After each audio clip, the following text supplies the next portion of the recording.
بسم اللہ الرحمن الرحیم۔ صدیم اسلامک وظائف میں خوش آمدید۔ میرے پیارے دوستو، شعبان المعظم کے پہلے جمعے کے حوالے سے آپ کی خدمت میں ایک وظیفہ عرض کرنا ہے۔ میرے پیارے دوستو، اس چینل پر آنے کا شکریہ۔ نئے آنے والے ویور سے گزارش ہے کہ وہ چینل کو ضرور سبسکرائب کر لیں تاکہ میری ہر ایک ویڈیو آپ کی خدمت میں جلد سے جلد پہنچ سکے۔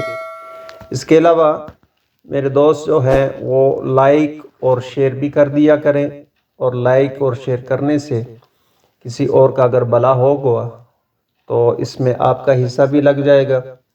تو میرے دوستو، شعبان المعظم میں رسول اللہ صلی اللہ علیہ وسلم بہت زیادہ عبادت کیا کرتے تھے، اور اسے آپ نے اپنا مہینہ قرار دیا۔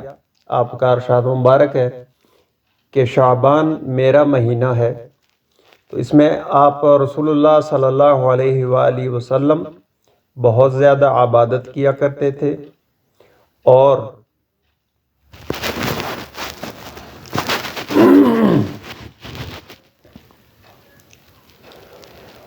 اس میں ایک خاص حدیث کی کتابوں میں ایک واقعہ ہے کہ رسول اللہ صلی اللہ علیہ وآلہ وسلم کہیں آدھی رات کو اٹھے اپنے بستر سے اور جنت البقیع میں چلے گئے، مدینہ منورہ کا قبرستان۔ تو وہاں گئے، وہاں راز و نیاز عبادت کی اللہ تعالیٰ کی۔ اس کے بعد مردوں کے لیے آپ صلی اللہ علیہ وسلم نے دعائیں مغفرت کی۔ اس کے بعد جب آپ واپس آئے تو حضرت عائشہ رضی اللہ تعالی عنہا نے ارشاد فرمایا، یا رسول اللہ صلی اللہ علیہ وآلہ وسلم، آپ کہاں تشریف لے گئے تھے؟ تو آپ صلی اللہ علیہ وسلم نے فرمایا، عائشہ، آج شعبان کی 15ویں رات ہے، تو اس رات کو اللہ تعالیٰ بنی بکر کی بکریوں کے بالوں کے برابر بھی لوگوں کے گناہوں کو معاف کر دیتا ہے۔ یعنی جو کوئی بھی اللہ تعالیٰ کی طرف ان راتوں میں رجوع کرتا ہے تو اللہ تعالیٰ معاف کرتا ہے۔ تو میں نے چاہا کہ میں جنت البقیع میں رہنے والوں کے لیے دعائیں مغفرت کر لوں۔ تو میرے دوستو، اس میں خصوصی طور پر 3 راتوں میں رسول اللہ صلی اللہ علیہ وسلم 13ویں، 14ویں اور 15ویں کو آپ ضرور روزہ رکھا کرتے تھے۔ اس کے علاوہ بھی شعبان المعظم اکثریت آپ روزے سے رہا کرتے تھے، اور اسے آپ نے اپنا مہینہ بھی قرار دیا۔ تو میرے دوستو، اس شعبان المعظم کا پہلا جمعہ آیا چاہتا ہے، اور اس جمعے میں آپ نے جمعہ کی نماز کے بعد کسی بھی وقت عشاء تک اس وظیفہ کو آپ کر سکتے ہیں۔ اس کا آپ طریقہ کار نوٹ فرما لیں۔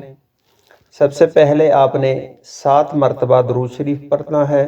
درود ابراہیمی اگر پڑھ لیں تو زیادہ بہتر ہے۔ اس کے بعد آپ نے سورہ کوثر کو 33 مرتبہ پڑھنا ہے، اور پھر 7 مرتبہ آپ نے درود ابراہیمی پڑھنا ہے، اور آخر میں آپ نے اپنی حاجت کے لیے اللہ تعالیٰ کے حضور عرض کرنا ہے۔ اللہ تعالیٰ بڑا کریم ہے، بڑا مہربان ہے۔ اللہ تعالیٰ اپنے طرف اٹھے ہوئے ہاتھوں کو بالکل خالی نہیں لوٹاتا۔ رجوع کرنے کی بات ہے، اگر انسان رجوع کرے اللہ تعالیٰ کی جانب تو اللہ تعالیٰ ضرور سننے والے ہیں، مہربان ہیں، بڑے ہی کریم ہیں۔